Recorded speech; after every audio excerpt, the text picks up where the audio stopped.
Okay, so we're coming to the end of our Chapter 6 material, and we want to now apply the benefits of Taylor series and Maclaurin series. So oftentimes we will want to integrate a non-elementary function. So probably the most popular example and one that you've seen the most, perhaps you don't recognize it when you see it, but it is e to the negative x squared. So if you think back to your time in statistics, even like the first time you took statistics and someone asked you to use the z table to look up some probability or get a number from it. Having now gone through calculus 2, it almost seems weird, like z-scores represent area under the curve of a function, right? You know, we have something that's normally, just don't worry, we're not going to have to do statistics, but just in general, you have something that's normally distributed, and you know, maybe you want to say, okay, you know, what's the probability that I'm, you know, within negative 1.5 standard deviations away from the mean? Well, that is just area under the curve. So knowing what we know now in computing areas under the curve, why can't we just integrate the Gaussian curve instead of having to go into these tables? Like even now, as you've gone through all your area under the curve business, you would still have to go to a z table to look this up. It's because the Gaussian curve is of the form e to the negative x squared, right? There's mu's and sigmas and square roots and pi's, but it's of this form. And this form is not integrable, meaning, well, it is, but it's meaning that when we integrate it, we don't get this nice antiderivative like we're used to. So this is kind of the idea of a non-elementary integral. And when we have these types of situations, what we can do is we can apply Taylor series. So remember that Taylor series take functions and express them as infinite polynomials. And polynomials are very, very easy to integrate. So things that are hard to integrate.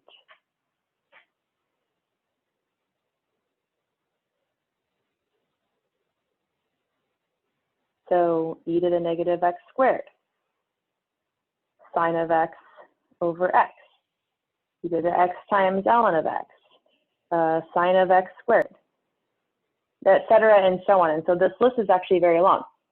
Things that are easy to integrate.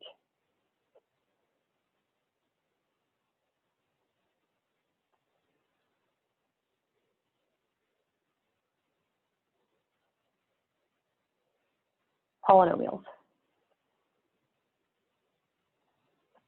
Polynomials are the easiest functions to integrate. And you might be saying, well, no, constant functions are the easiest to integrate. Well, guess what? A constant function is a polynomial of degree 0. So got you covered. All right. Hopefully I've justified a motivation here as to why we want to do this. So our first example that we're going to do is e to the negative x squared. We want to express the integral as an infinite series. And then we want to use that infinite series to evaluate area under the curve. And I'm warning you now that this is a very tedious and detailed process. Okay. The first thing you want to do is you want to express the integrand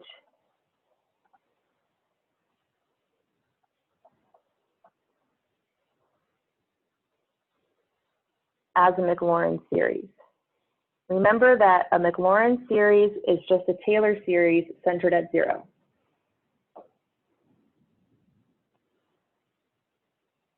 So you might be tempted to say, okay, I want to write, so if f of x equals e to the negative x squared, then I want to get my derivatives and evaluate them at 0 and da-da-da-da-da-da.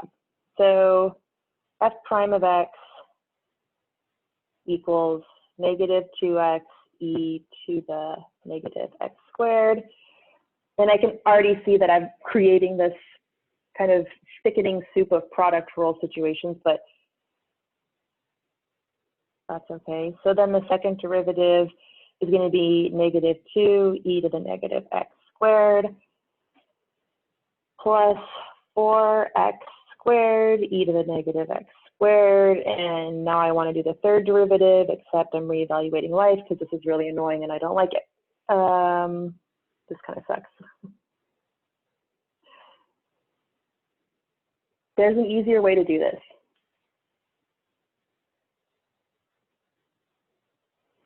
We already know the Maclaurin series for e to the x.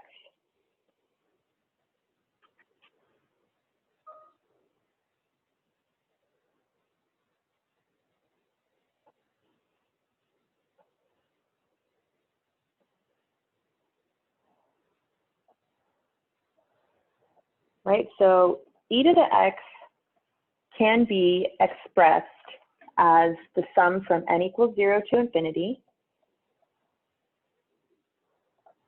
of negative 1 to the n sorry, I was thinking ahead to something else. X to the n over n factorial.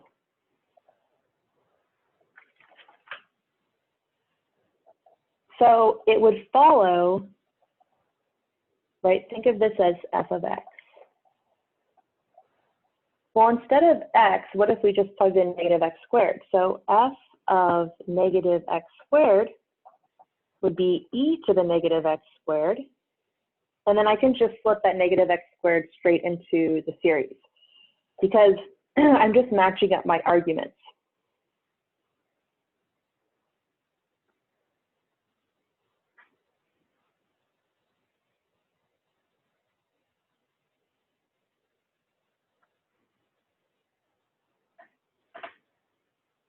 Okay, so that was a lot easier because in one fell swoop, now I have determined, I still need to simplify a little bit, but I've got the Maclaurin series for e to the negative x squared. So let me just simplify this a little bit. We're going to have it, I'm just going to pull out a negative 1 to the n. So this becomes negative 1 to the n, x to the 2n over n factorial. Okay. The second thing I need to do is integrate. And remember that everyone loves integrals and derivatives because they're linear operators. And being a linear operator means that you play nicely with scalar multiples and sums. So remembering that if I had the integral of f plus g, that's the integral of f plus the integral of g, right? That's the linearity of integration. But it doesn't have to be finite. We can actually apply this to infinite sums, which we call series. So we're going to use this property here in the following way. So I want to integrate e to the negative x squared with respect to x. And now all those times that I was like, oh, you have to write dx, you have to write dx. It's really important, super important right now, because if we look at our series, we've got two things happening in there. We've got an x and we have an n. So keep that in mind. All right, I'm going to apply the integral rather blindly just to the summation.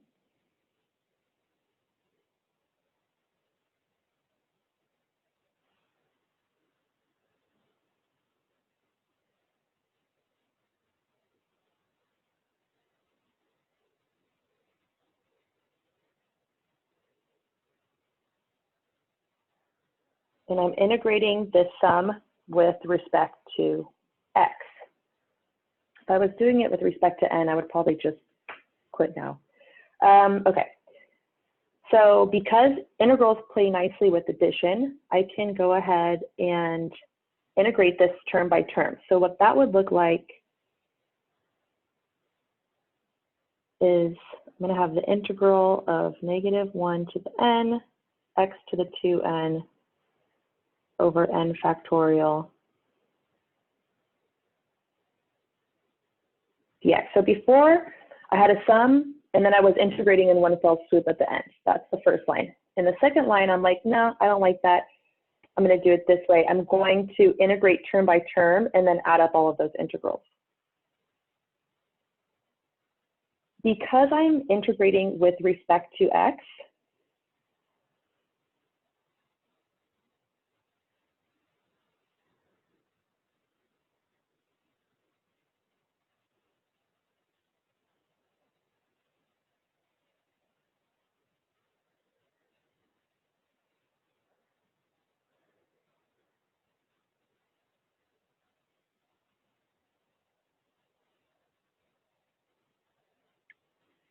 -1 to the n and n factorial are constants with respect to x. Again, the linearity of integration allows us to pull constants in and out of the integral. So what my next line will look like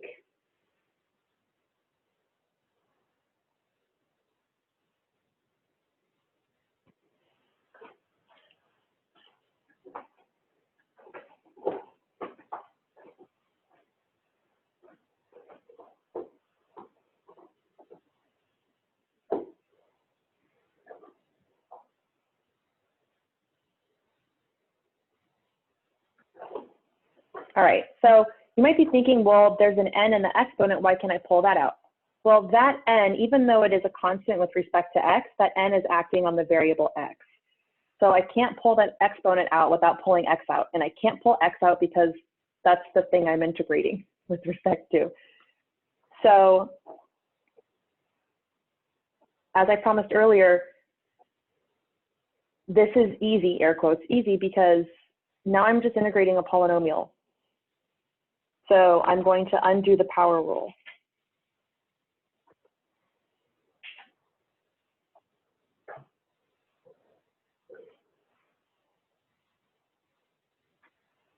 And to undo the power rule, I just add 1 to my exponent.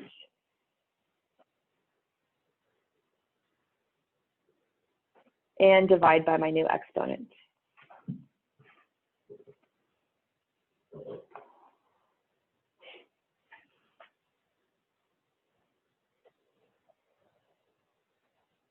So notice that we just integrated in non-integrable function.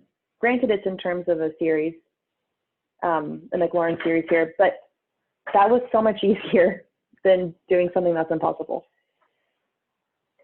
So I'm going to call this capital F per the notation we typically use in the fundamental theorem of calculus part 1. So this represents the indefinite integral for e to the negative x squared.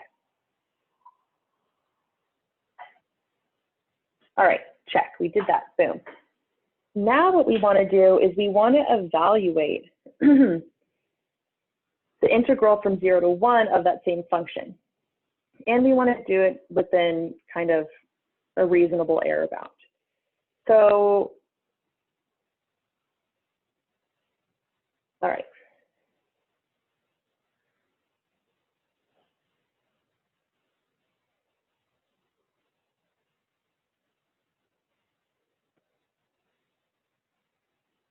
So the integral from 0 to 1 of e to the negative x squared, right? So with respect to x.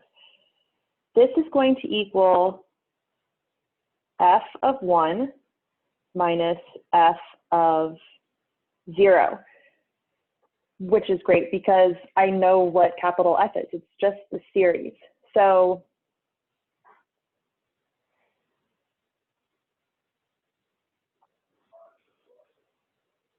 f of 1, I'm just going to plug in 1 wherever I see x. So f of 1 equals n equals 0, summing up to infinity, -1 to the n over n factorial. And now instead of x to the 2n, I'm going to have 1 to the 2n. So just to be extra clear, this one is this one.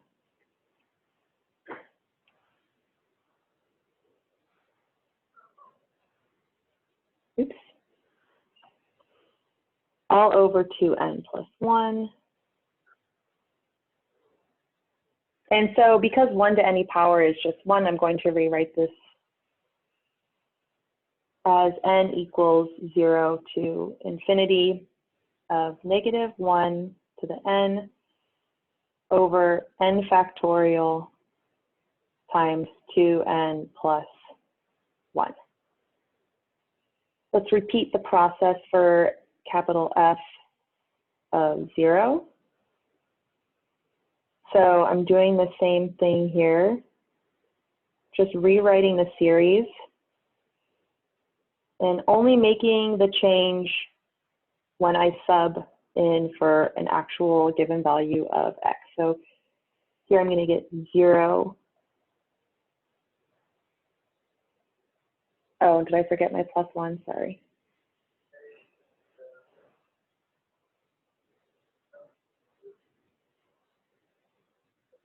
It's actually really important.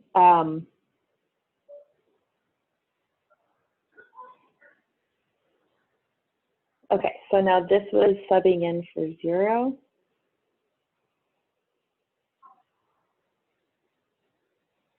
So 0 to any power is just, sorry, 0 to any power larger than 0 is 0. 0 to the 0th power is 1.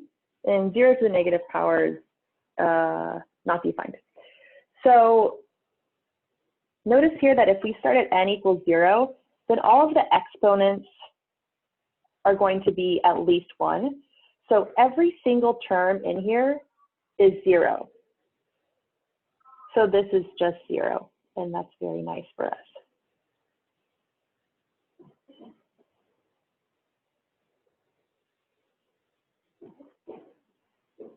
So we get that f of 1 minus f of 0 just equals f of 1.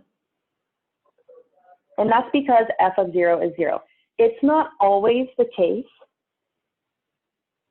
that your summation when you plug in 0 will just give you 0.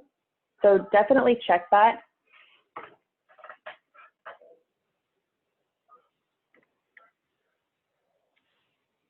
All right, so now that we know that the integral from 0 to 1 of e to the negative x squared dx is just equal to f of 1, right, so I'm just going to rewrite that one more time. The integral from 0 to 1 of e to the negative x squared dx just equals f of 1, and f of 1 was the summation from n equals 0 to infinity of negative 1 to the n over n factorial and 2n plus 1. Okay. So the idea is we want to, okay, we got this guy, check. Now we want to do it to evaluate within an error of 1/100. So this is, I guess we're on the 4th part, so 4. We want to deal with error. So something to notice is that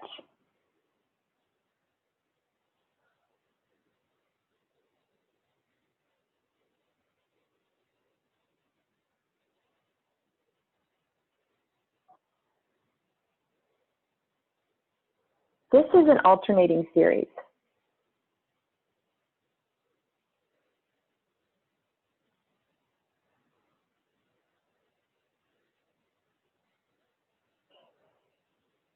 So we can bound error really easily.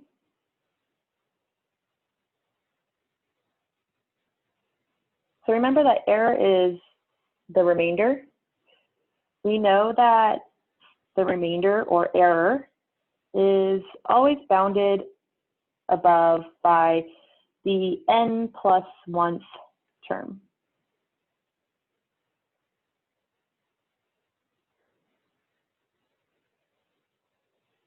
So for us, our n plus 1th term is negative 1 sorry, it's not the negative part, right? It's 1 over n plus 1 factorial times 2n plus 1. So what we want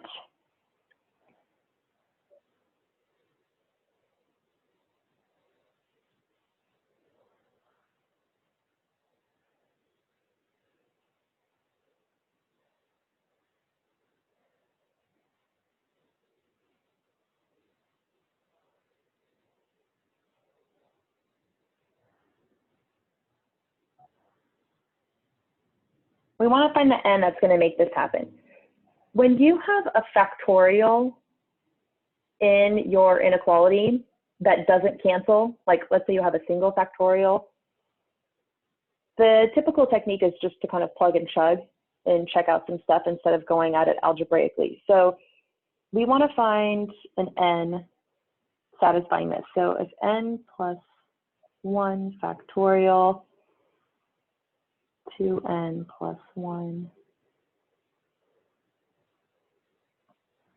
Again, because of the factorial, it's really hard to solve this algebraically, so let's just plug in some numbers. So I don't suggest starting at 1 or 0, just because it's unlikely that that would be the case. So let's just check out 2. So if n equals 2, we're going to have 1 over 3 times 5 factorial.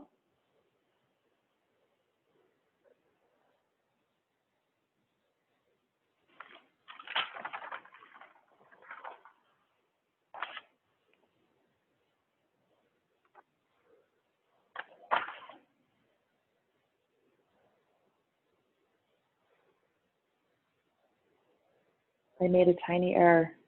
Oi.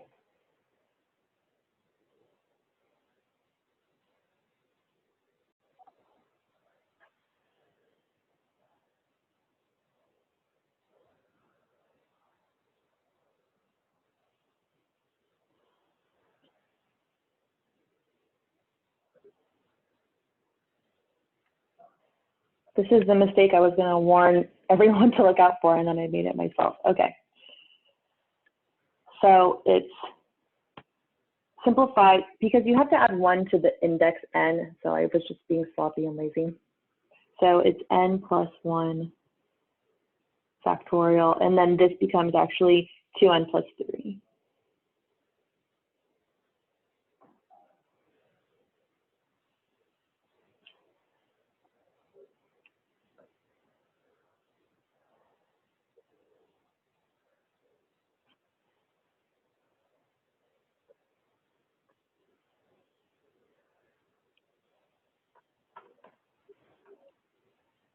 All right, so then we're going to get 3 factorial, which is 6. And then if n is 2, we'll get 4 and then times 7. So this is 1 over 42. Sure wish my pen would work. Okay. So that's 1 over 42. And then we ask ourselves, okay, is this less than 0.01? No, it is not. So then if n equals 3,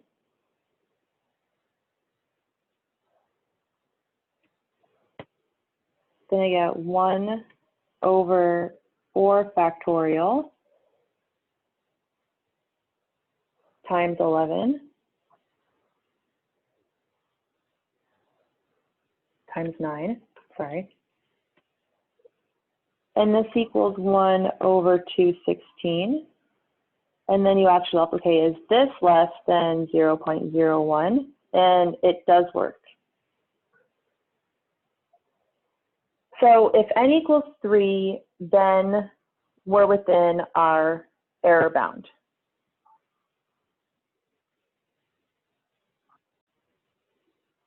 So now that we know that n equals 3, we want to estimate.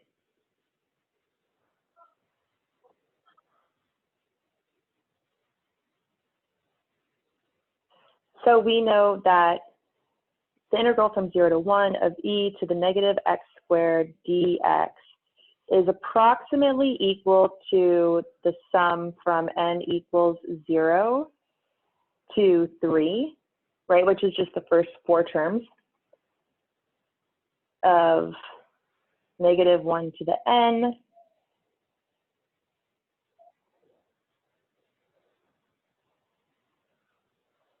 n factorial 2n plus 1. Okay.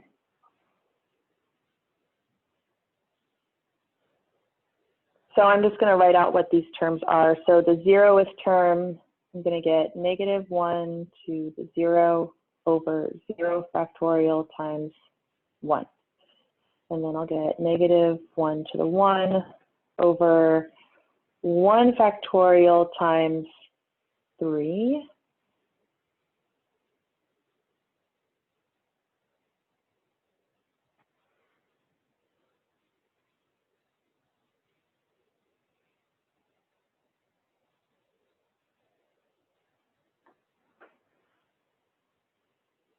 And here we get 1 minus 1/3 plus 1/10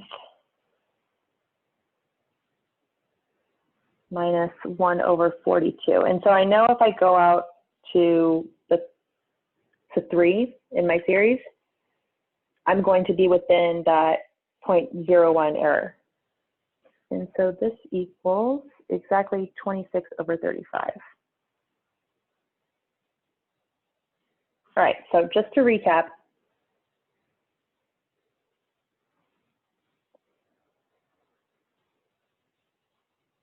we wanted to integrate a non-elementary function. So in order to do that, we first take the integrand and express it as a Mclaren series. And we do that the easy way by starting with something we know and then just plugging in whatever wonky x squared shenanigans they give us. Simplify that.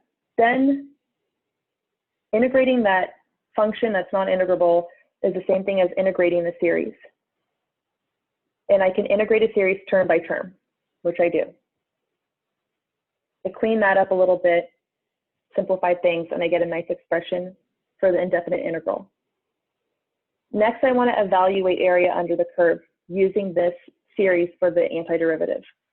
So I determine just using fundamental theorem of calculus part 1, plug in my x's, work it all out, and simplify that and get a new series with no x's in it because this is a definite integral.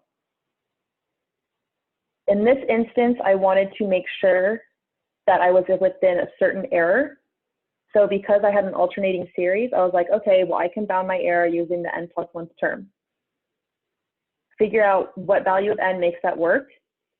Go back to my integral, which was a series, and then just take however many terms I determined from the error.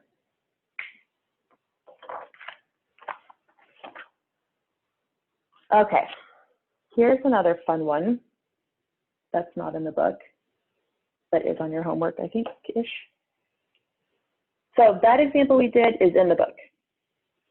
The next 2 examples I'm going to do are not from the book, but they're very similar to your homework.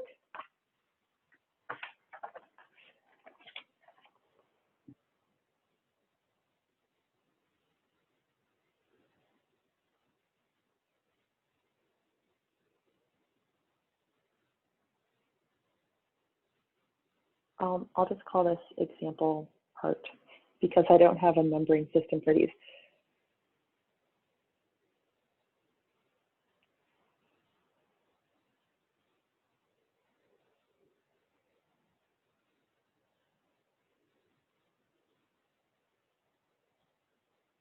Okay, pen.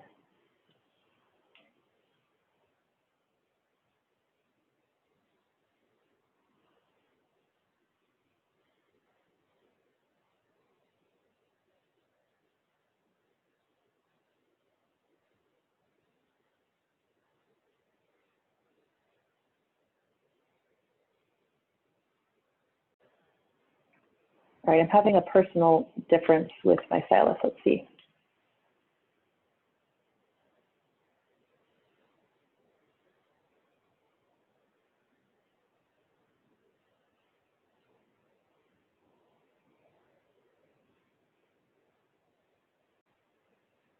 All right, well, I tried yelling at it. It didn't really work. But anyway, we want to find the Maclaurin series for the integral of sine of x over x dx.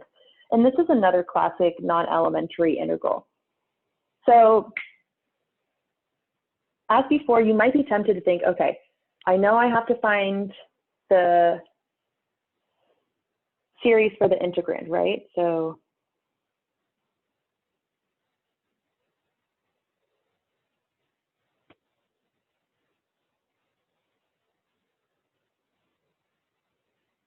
you might be thinking, all right, I'm going to take a whole bunch of derivatives, I'm going to determine a pattern, and I assure you, if you do that, you will go a little bit bonkers.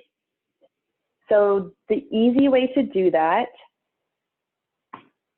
right, so again, f prime, f double prime, et cetera, and so on, this is hard. Or at best tedious. So the easy way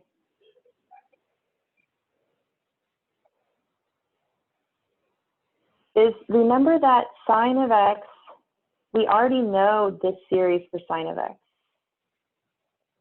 So sine of x equals the sum from 0 to infinity of -1 to the n of all the odd powers over odd factorials. So x to the n plus 1 .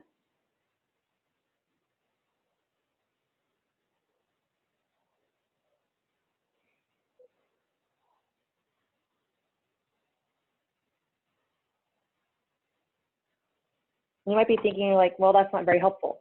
Well, it is helpful because check this out. What you can do is this.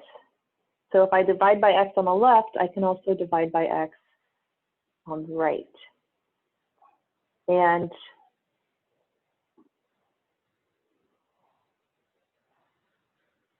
because math is awesome and we can distribute things, this will simplify nicely. So I'll finish writing out this intermediate step here.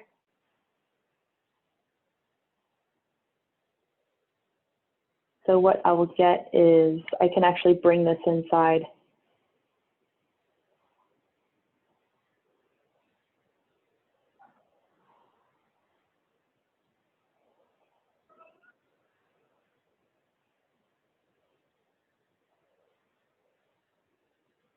And then I can just simplify this. So I'm going to cancel out one of my x's and I'll be left with x to the 2n on top. So not too shabby. I have not integrated anything. No one say quotient rule and we'll all get out of this okay.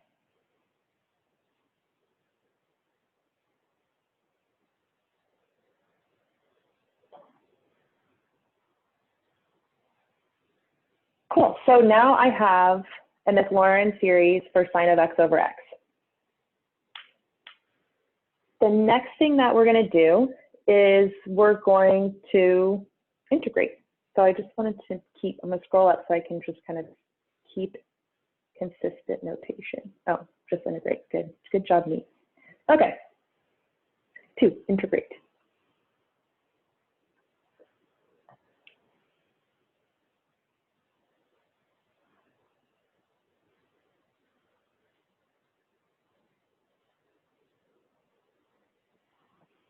So if I want to know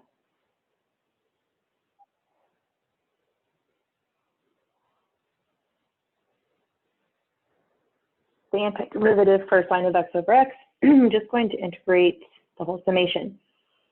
So again, this is the joy of Taylor series because they're just infinite polynomials, and polynomials are super easy to integrate and differentiate and evaluate.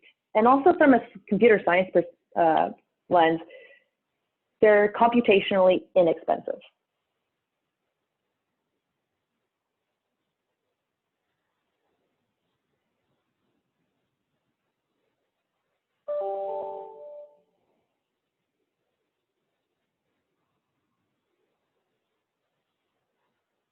So I'm taking the integral of this whole infinitely long polynomial, which is impossible to do, right? How do you How do you wait for your polynomial to terminate before you can integrate? You can't. So we're going to slip the integral inside and apply it directly term by term.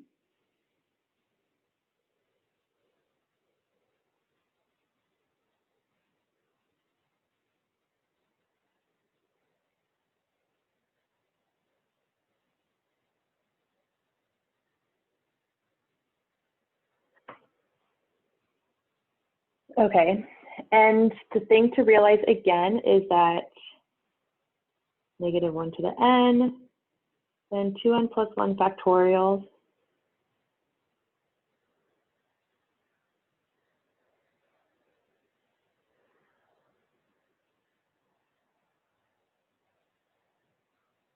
WRT stands for with respect to.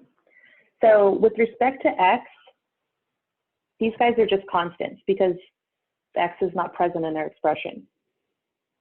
Hence, they act as scalars. So because integration is a linear operator, I can just flip those outside.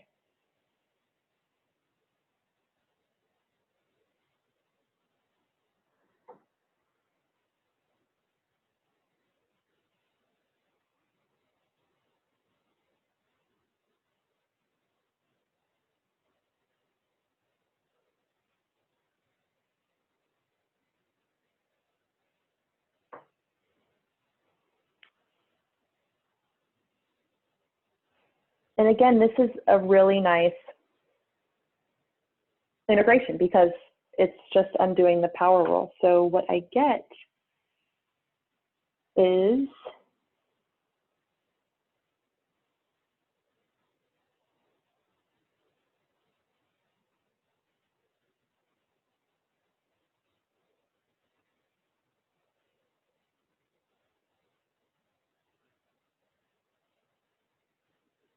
right, so the integral of x to the 2n is just x to the 2n plus 1 over 2n plus 1. All right, so we can clean this up just a little bit.